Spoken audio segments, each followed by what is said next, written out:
So some of you may already know, my brother works for a special effects company. Sometimes him and the effects company come to me for some technological projects that they're working on. So Daniel came to me with a video the other week, it's my brother. This video that I'll put on the screen now of a board oscillating. Basically they want to have an effect where like some magic's happening and then all the particles on the board in front of the magician or whoever all move into a shape. So we had a look at the video, watched the video through a few times. This guy did a really good job really of explaining how it worked. Basically you have a speaker here, and then you have a tube that takes the vibration from the speaker onto a board, which then vibrates with the speaker at a certain frequency, and then if you change the frequency then the shape on the board changes, so you can get different effects and you can move between shapes. So how this technology works is you have the speaker at the bottom, the speaker resonates, and as you can imagine there's a sound wave. So if you can imagine a sound wave goes up and down, up and down, up and down, that resonates up into the board. So if you have your board across and then the sound resonates up and down through it, you'll have a bit where it meets the board, for instance, then that bit will be flat, so that's where the particles will rest. That's my understanding. I don't know if it's correct, but that's kind of what I made out that was happening. But if you just change the frequency to different frequencies, that seemed to work all right. So we took that. I had some speakers lying around here, so we grabbed the speaker. My brother bought some tube, some plastic tube that then we got a board, and we laid it all out. We did a couple of tests here in the garage, which came out quite well. There's a couple of things that we needed to tweak. We tried the different sizes of like grains. We tried rice, and that didn't work too well to start with. Then we tried salt, which worked a bit better but not great. And then there was like these fake stones that you use in special effects, which like look like stones but they're really light. So using those, then we got the desired result. So yeah, it all worked out well with our first test. Then he went away. He took that demo board that we made. So we made one with a small speaker, a little tube, and a relatively good sized board, probably about this size. And then we showed that then to the client to see what they would, if they liked it, if they wanted to move forward with the idea, then we'd make a more full out project.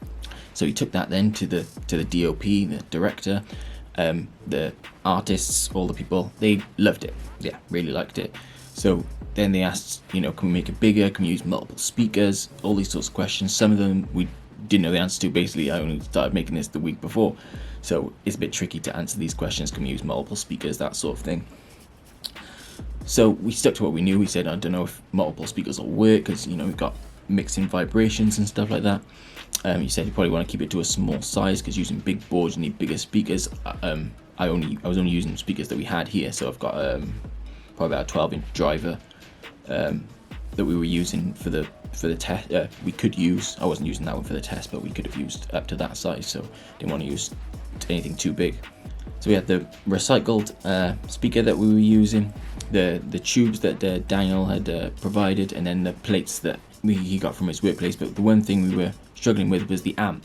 I had a small amp that I'd made, soldered together, one of those like DIY solder your own amp projects, which I was using for a while, but it was all soldered together and it wasn't great. So we went on to one of the other amps that I bought, which was one from China. It had Bluetooth, aux.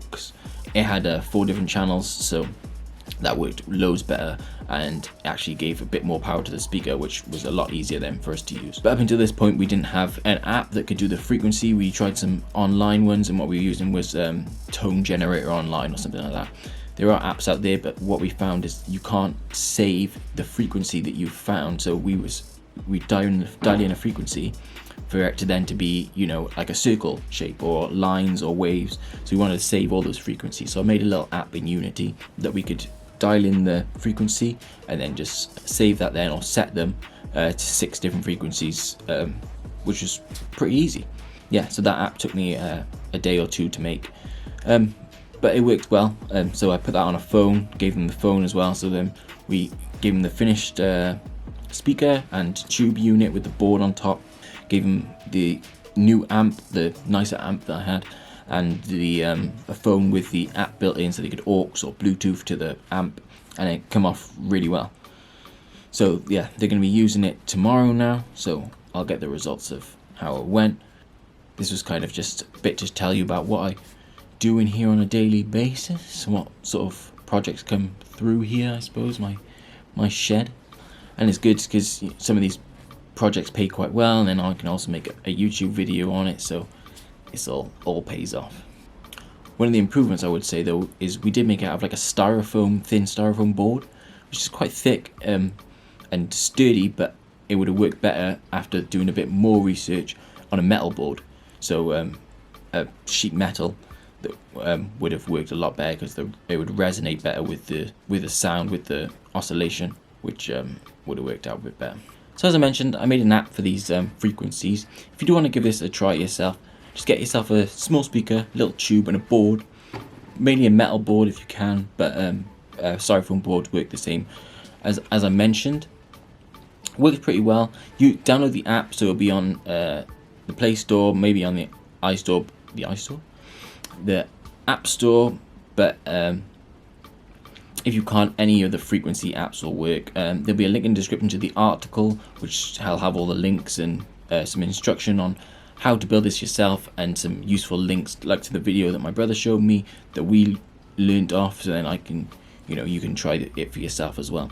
Fair warning, it does get loud, so you might want some ear defenders or something if you're using a big installation, but if you're only using small speakers, it should be fine. So yeah, I'll put some videos in here now of us testing it, some of the tests my brother did, so you can get a fair idea of how well it worked and what sort of effect we were going for.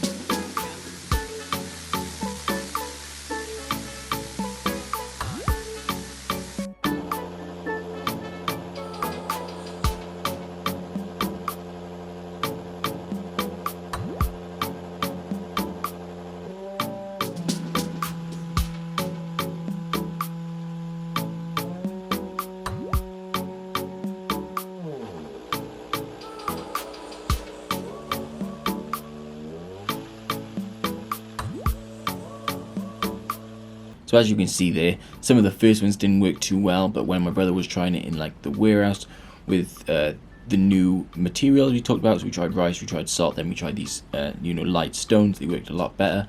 So the ones my brother was doing worked a lot better, but you can still kind of see the effect that we were going for. So as I said, if you are going to try this yourself, there's a link in the description to the website with the article that I wrote about this with a lot more in detail. But if you do try it, I hope you have fun, and if you are interested in stuff like this, check out the channel, check out the website. We have more stuff like this, more projects that you might be interested in, and I'll see you around. Peace.